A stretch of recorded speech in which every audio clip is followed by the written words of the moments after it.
ओम शांति। आज प्यारे मीठे बाबा आपकी मुरली मंथन की डेट है 22 फरवरी 2023। तो आज मीठे बाबा अपने बच्चों से कह रहे तुम्हें ज्ञान की सैकड़ीन मिली है। सैकड़ीन की यह बूंद है मन मना भाव, यही खुराक सबको खिलाते रहो। तो सैकड़ीन सैकड़ीन पता है, उसकी एक हल्की सी भी बूंद पूरे पॉट को मीठा कर देगी, इतनी मीठी। तो ज्ञान की सैकड़ीन मिली, जिससे हमारा मन बुद्धि आत्मा मीठी हो जाएगी, है ना। तो सबको खुराक खिलाना है ना। क्या ये खुराक, सैकड़ीन की खुराक, आत्मा की खुराक क्या सिर्फ मेरे लिए है? भगवान क्या मेरे ही पिता है? सबके पिता है। वही बाबा कह रहे हैं, सबको खिलाते रहो। प्रश्न, सच्ची सच्ची खुश खराफत कौन सी है? तुम्हें सबको कौन सी खुशी, कौन सी रूहानी खातरी करनी है? उत्तर, हर एक को बाबा का परिचय देना है, यही है सच्ची सच्ची खुश खराफत। तुम श्रीमत पर सबको खुशी की खुराक खिलाते हो। बेहद के पिता द्वारा जीवन मुक्ति की खुराक जो तुम्हें मिली है वह सबको देते रहो। अत्यंत सुख में रह सबको ज्ञान योग की फर्स्ट क्लास खुराक खिलाना, यही सबसे अच्छी रूहानी खातरी है। तो समझा, आत्मा की खातरी क्या है? खुशी खराफत की है, ज्ञान की खुराक सबको खिलाओ, खुशी शांति आनंद की बात सबको बताओ, सबको भगवान का परिचय दो, सबके मन के जो प्रश्न है ना उनके आंसर मिल जाएंगे। चलिए कथा सुनते, बहुत प्रोत्साहन करने वाली है। क्योंकि मनुष्य का मन हमेशा दुविधा में डूबा रहता है और आशा निराशा के झूले में झूलता रहता है कि आगे पीछे सोचते रहता है, पता नहीं क्या होगा। किसी दूसरे को अपना समय देकर, धन देकर, सलाह देकर उनका कुछ न कुछ भला कर सकते हैं। उसी प्रकार प्रोत्साहन देकर भी हम बहुतों का भला कर सकते हैं। दूसरे को हमेशा यह बताने का आप कामयाब हो सकते हैं, माने उनकी हर कमी पे भी ना उनको मोटिवेट करो। उसके लिए एक सुंदर सी कहानी है। तो बहुत समय पहले की बात है, 19वीं सदी के मशहूर पेंटर दांते गैब्रियल रोजेटी के पास एक अधेड़ उम्र का व्यक्ति पहुंचा। उसके पास कुछ स्केच और ड्राइंग्स थी जो वो रोजेटी को दिखाकर उनकी राय जानना चाहता था कि वे अच्छी हैं या कम से कम उन्हें देखकर कलाकार के कुछ टैलेंट जान पड़े। रोजेटी ने ध्यान से उन ड्राइंग्स को देखा। वह जल्दी समझ गए कि यह किसी काम के नहीं है और उसे बनाने वाले के नहीं के बराबर आर्टिस्टिक टैलेंट है। वे उस व्यक्ति को दुखी नहीं करना चाहते थे, पर साथ ही वे झूठ भी नहीं बोल सकते थे। इसलिए उन्होंने बड़ी सजनता से उनसे कह दिया कि इन ड्राइंग्स में कोई खास बात नहीं है। उनकी बात सुनकर व्यक्ति थोड़ा निराश हो गया, लेकिन शायद वो पहले से ही ऐसी उम्मीद कर रहा था। एक बहुत नामी पेंटर के पास एक अधेड़ व्यक्ति अपना पेंटिंग लेकर पहुंचा जिसमें कुछ खास नहीं था। तो उस रोजेटी ने, जो नामी ड्राइंग पेंटकार थे, चित्रकार, उन्होंने उनको बोला। तो वो थोड़ा निराश हो गया क्योंकि इसमें कोई खास बात नहीं है। उसने रोजेटी से उसका समय लेने की माफी मांगी और अनुरोध किया कि यदि संभव हो तो वे एक यंग आर्ट स्टूडेंट के द्वारा बनाई कुछ पुरानी पेंटिंग्स भी देख लें। रोजेटी तुरंत तैयार हो गए और एक पुरानी फाइल में लगी कृतियां देखने लगे। फिर उस वृद्ध ने एक यंग आर्टिस्ट की पेंटिंग दिखाई। उन्होंने अपनी खुशी जाहिर करते हुए कहा, वाह बहुत ही बढ़िया ये पेंटिंग, ये तो बड़ी अच्छी है। इस नौजवान में बहुत टैलेंट है, उसे हर तरह का प्रोत्साहन दीजिए। यदि वो इस काम में लग जाता है, जी तोड़ मेहनत करता है, तो इसमें कोई शक नहीं, वो यदि बड़ा पेंटर बनेगा, महान। रोहिती की बात सुनकर उस व्यक्ति की आंखें भर आई। आंखें जब भर आई तो पूछा, कौन है ये नौजवान? तुम्हारा बेटा है? नहीं, ये मैं ही हूँ, 30 साल पहले का मैं। काश उस समय किसी ने आपकी तरह मुझे प्रोत्साहन दिया होता, तो आज मैं पछताने की जगह यह खुशहाल जिंदगी जी रहा होता। तो देखा, उस बूढ़े व्यक्ति ने अभी बुढ़ापा की अपनी पेंटिंग दिखाई जिसमें उसका हाथ कांप रहा था, और जब जब युवावस्था का दिखाया तो उस फेमस चित्रकार ने कितनी सुंदर उनकी बड़ाई की। कितनी सुंदर बात है ना। एक महत्वपूर्ण लाइन है कि काश उस समय किसी ने आपकी तारीफ, आपकी तरह प्रोत्साहन किया होता, तो आज मैं पछताने की जगह खुशहाल जिंदगी जी रहा होता। क्योंकि उस वक्त वो जब नौजवान था, उस वक्त भी किसी ने उनकी कला को प्रोत्साहित नहीं किया। तो प्रोत्साहन बहुत जरूरी है, और यहाँ स्वयं जिसकी प्रोत्साहन भगवान कर रहा है, तो क्या हम बच्चे उस सैकरिन की बूंद को स्वयं में भरकर औरों को नहीं बांट सकते? औरों को उस मिठास का आनंद न दे सकते? सबको खुशी देनी है ना। अब बाबा ही है सबको ऊंची खुराक देते हैं, तभी तो गाय ने अतीन्द्रिय सुख पूछना है तो गोप गोपियों से पूछो, क्योंकि गोप गोपियां ही तो मुरली सुनकर मुरली की दीवानी थे ना। तो हम बच्चे वही तो, वही प्रैक्टिकल में वो सीन चल रहा है, ज्ञान मुरली के हम सभी बच्चे बिल्कुल एकदम उसकी, क्या बोले, कोई शब्द नहीं है ना। बाबा कहते मैं हथेली पर सौगात लेकर आई हूँ, मुक्ति, जीवन मुक्ति के सौगात मेरे पास ही रहती है, कल्प कल मैं आकर तुमको देता हूँ। फिर रावण छीन लेता है।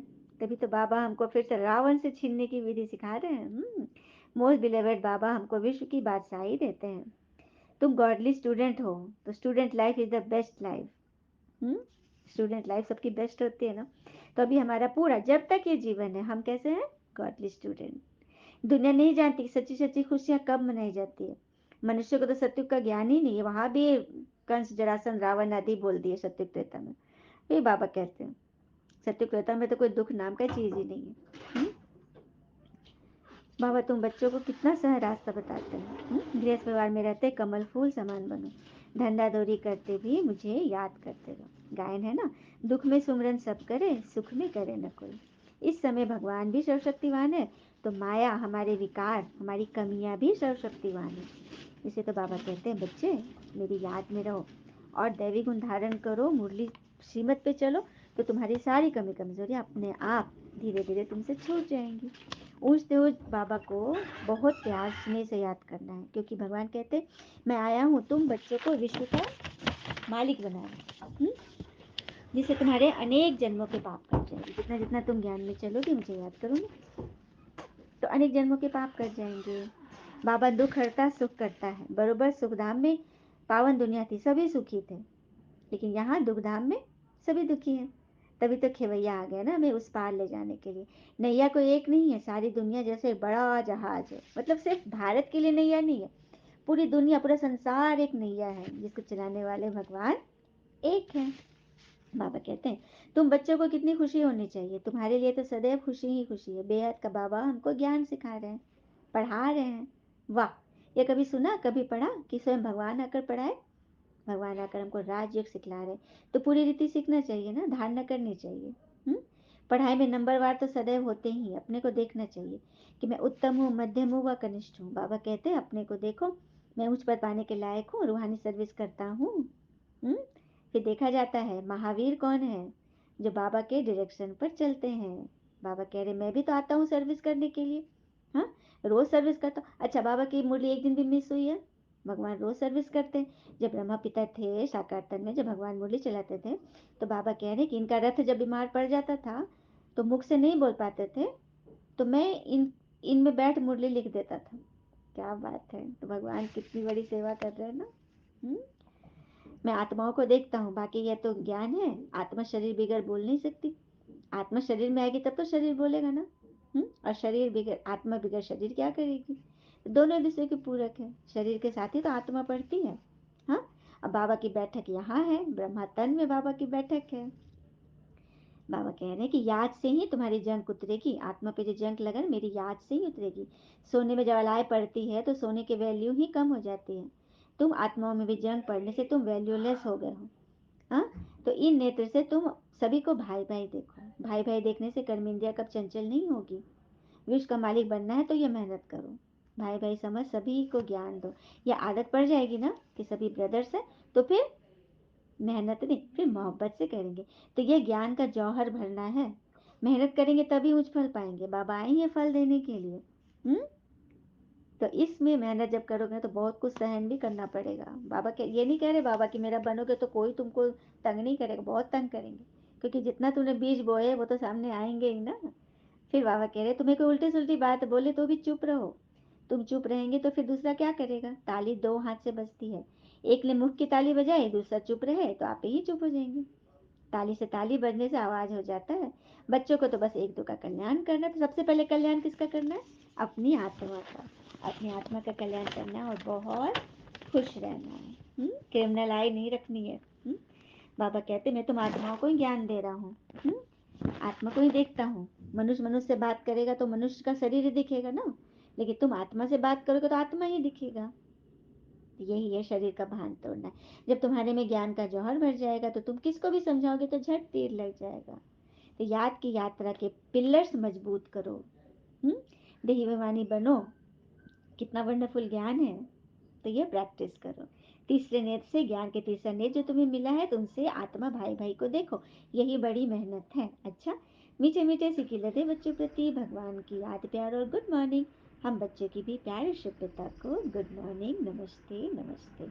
धारणा के लिए मुख्य सार, पहली पॉइंट, आत्मा भाई भाई को देखने का अभ्यास करना है, अपने को आत्मा समझ, भाई भाई को ज्ञान देना है, महावीर बन इस फरमान का पालन करना है। दूसरी पर, तुम्हें कोई उल्टी सुलटी बात बोले तो तुम चुप रहो, ताली दो हाथ से बजती, एक ने मुख की ताली बजाई दूसरा चुप कर दे तो आप ही चुप हो जाएंगे। वरदान, अमृत वेले के फाउंडेशन द्वारा सारे दिन की दिनचर्या को ठीक रखने वाले सहज पुरुषार्थी भव। अमृत वेले का फाउंडेशन द्वारा सारे दिन की दिनचर्या को ठीक रखने वाले सहज पुरुषार्थी। जैसे ट्रेन को पटरी पर खड़ा कर देते हो तो ऑटोमेटिकली रास्ते पर चलती है ना, उसी तरह सही ट्रैक पर आत्मा की गाड़ी चले तो सब सही होगा। उसके लिए सुबह का दिन सबसे अच्छा है, उत्तम है। अमृत वेला ठीक तो सारा दिन ठीक। तो फाउंडेशन को मजबूत करना है ना। जो सदा बाबा की याद और श्रीमत की लकीर के अंदर रहने वाली ऐसी सच्ची सीताएं हैं, उनके नस नस में राम की स्मृति का आवाज चलता है। वो हमेशा चाहे कितना बड़ा केओस हो, जितनी बड़ी हलचल हो, लेकिन उनकी बुद्धि में एक ईश्वर, एक बल, एक भरोसा, उसी पर वो चल रहे हैं और चला भी रहे हैं। स्लोगन, बाबा की मदद को कैच करना है तो बुद्धि को एकाग्र कर लो। भगवान की मदद को कैच करना है तो बुद्धि को एकाग्र कर लो। और कहते हैं ना, कोई भी आदत या संस्कार बदलना है तो कभी यह नहीं कहना चाहिए यह मुश्किल है। तो मन और बुद्धि इस बात को पकड़ करके ना उसी अनुसार उसी को सिद्ध करती कि यह मुश्किल है। तो अब क्या करना है, ये मत कहो खुदा से मेरी मुश्किलें बड़ी है, ये मुश्किलों से कह दो मेरा बाबा बड़ा है, मेरा खुदा बड़ा है। आती है आंधियाँ तो कर उनका खैर मकदम, तूफानों से तो लड़ने खुदा ने तुझे गढ़ा है, लाएगी रंग मेहनत आखिर तुम्हारे एक दिन, होगा विशाल तरवर वो बीज जो पड़ा है। ओम शांति। सदैव प्रसन्न रहिए, जो प्राप्त है वही पर्याप्त है। ओम शांति।